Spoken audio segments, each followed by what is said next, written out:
everybody, this is Unique for the Zine. I'm Charlotte again. You probably recognize me by now. Um, we have Mike Sherk, I'm saying that right, aren't I? Yeah, from Mandarin Dynasty, a band out of Portland. Portland, Okay, Oregon. I did my research, I just always second guess myself. Um, so it's really exciting. This is our first interview with a touring band, and they're coming to Coal Creek on Monday, which will be today, the day that it gets released. So don't forget to check it out and, get coffee, get a bagel. They have the most amazing veggie cream cheese. Ooh. So first and foremost, Mike, um, nobody knows what your band is here. I'm sure there's probably like a couple people who think they're better than me who know your band. But for people who don't, you're unique to Laramie. Describe Mandarin Dynasty. Uh, Describe Mandarin Dynasty. Okay. It is a kind of a weirdo pop folk band. It's been going for a long time. It's had a bunch of different incarnations. It's had a bunch of different people in it. I'm the only person that's been in it through the whole run. Um, I'm originally from the San Diego area. That's where the band originally started. Um, about 2003, 2004. We've played just a million house shows. We played 30 million house. I believe our show in Wyoming is going to be our 30 millionth DIY style show.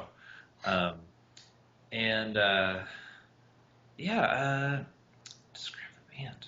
That's always the hardest question. I know it's like the question that gets asked most often of bands. Well, I mean, don't stress too much. I want people to listen to it. Yeah, yeah. So, I mean, that's perfect, actually, because it's a One of great my segue. one Oh, of my yeah. bandmates always describes us as uh, Beach Boys plus Lauryn Hill, and I always like that because those are two of my favorites. Yeah, so bonus, right?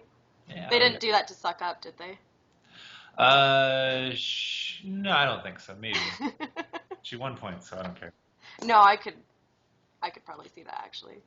Um, so you talked about how you had been doing this for a long time, Mhm. which is actually perfect because I wanted to talk about the big gap between your EPC legs in 2005 and then it seems like you had like three EPs that you did in like 2004, 2005, um, and then Perpendicular Crosstalk, which got a fair amount of press in 2011.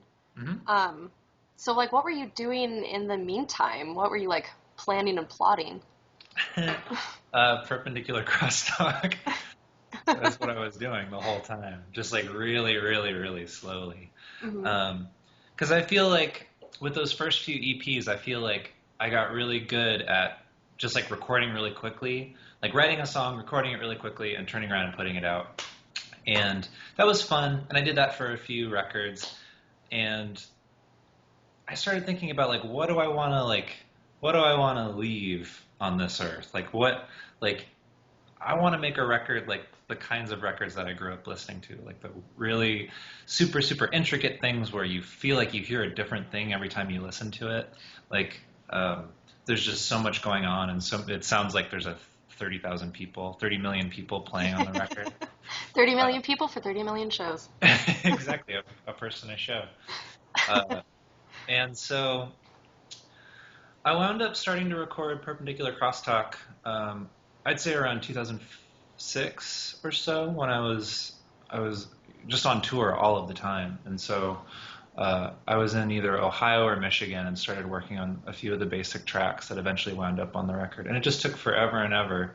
And I probably wound up recording about 3 or 4 different albums worth of stuff, or 3 or 4 different Wow. versions worth of stuff. And I just wound up with like 10 or 11 songs that I felt like, okay, of like the last 5 years, these are the ones that I want to remember forever. And Yeah, so that must be like really close to you. That's the one you really thought out.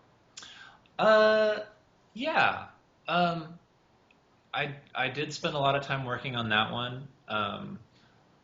I'd say the biggest difference between so Perpendicular Crosstalk was the last one. Feedback Time is the new one. The biggest difference between the two is I'd say that I worked on the songs on Feedback Time, like the actual songs themselves, as intensely as I worked on the recordings for Perpendicular Crosstalk. Mm-hmm. Feedback time for the most part was recorded in like a marathon session, then with just like a bunch of overdubs later. Oh, okay. So I feel like the care, like I think that Feedback Time sounds awesome. I think it's an awesome sounding record, but I think that I started focusing a lot more on the songwriting aspect of things rather than the production things. Perpendicular Crosstalk is the production record, and Feedback Time is where I'm trying to even out the two things, so I equally work on both. Cool. So there's a little bit of difference there. Mm-hmm. Feedback Time isn't out yet, right? That comes out in September? September 8th, I believe, is the street date. Yeah. Okay. Are you staying out, like, on tour until then? Or is this like a promotional tour? Or? We started booking this thing hoping that it would be done by this time.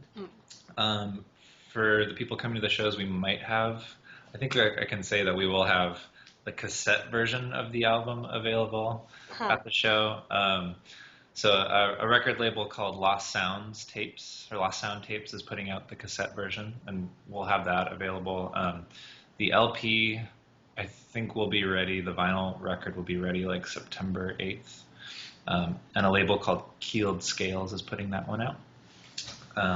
So this is loosely a promotional tour, but it's also just the time frame that it worked out for everybody that everyone had like the free time to go on tour.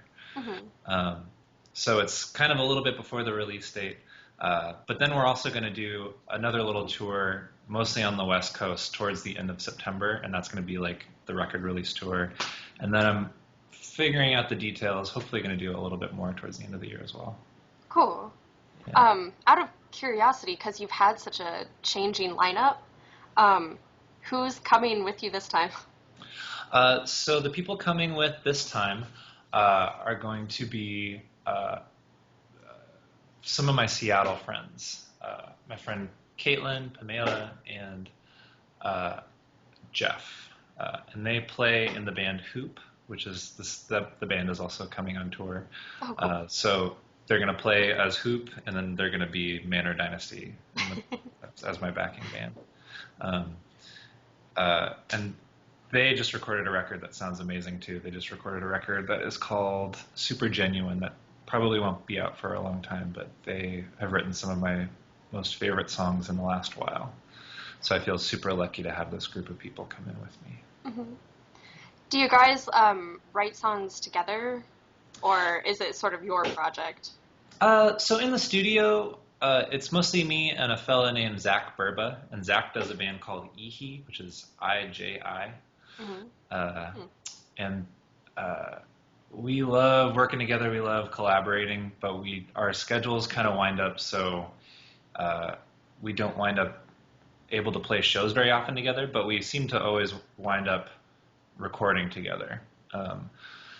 And the way it usually happens is I'll write a song or I'll write a batch of songs and then bring it to the studio, and he and I will kind of, we don't really write together at all, but we do kind of work out the arrangements in the studio, and we spitball a bunch, and I always describe it as we have this weird reptilian brain thing that kicks in where we just know exactly what a song needs and what will kind of make the other person either laugh or groan. And we just push each other to the outer limits as much as possible. And then at the end, somehow it always winds up being something that's fun to listen to no matter what. So that's usually how we come up with new stuff. Speaking of fun to listen to, you have 2 tracks available from Feedback Time on Bandcamp. I'm Afraid of the Dark. I've listened to 6 times already, and I first heard them last night at like 10 o'clock. Really amazing track. Thank you. Please listen to it, guys. Which track are you like? So you only have the 2, but it's something like 13 or something, like 11 or 13? I think it's 11 or 12, yeah. Oh, yeah. Well, my numbers are weird, aren't they? Yeah. Which one are you most excited for people to get their hands on? I don't know. That's a hard question.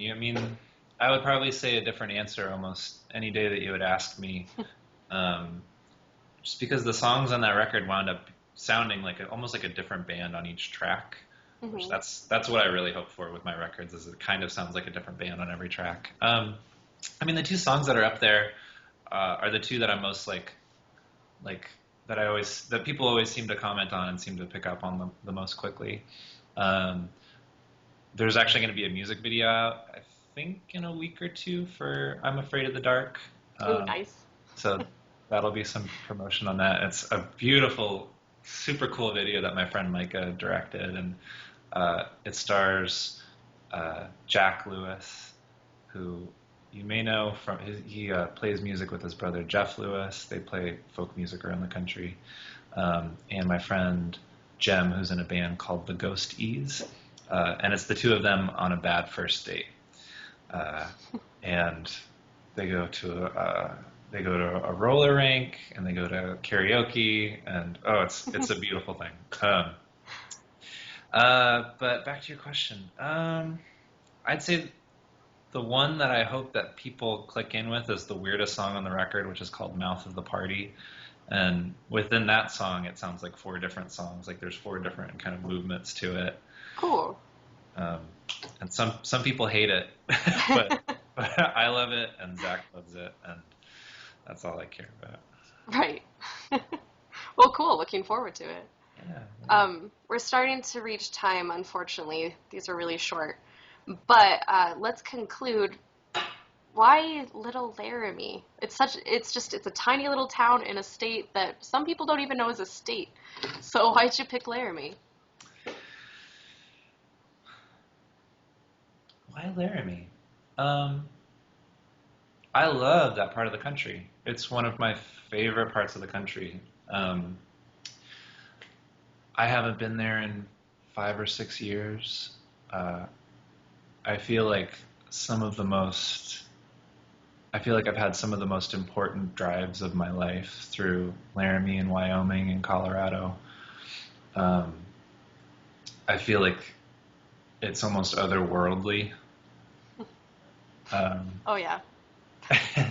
and I've never played a show in Laramie, so I want to know what it's like. After next week, I'll be able to say, I know what it's like to play in Laramie. I'm sure it'll be awesome. I'm really looking forward to it.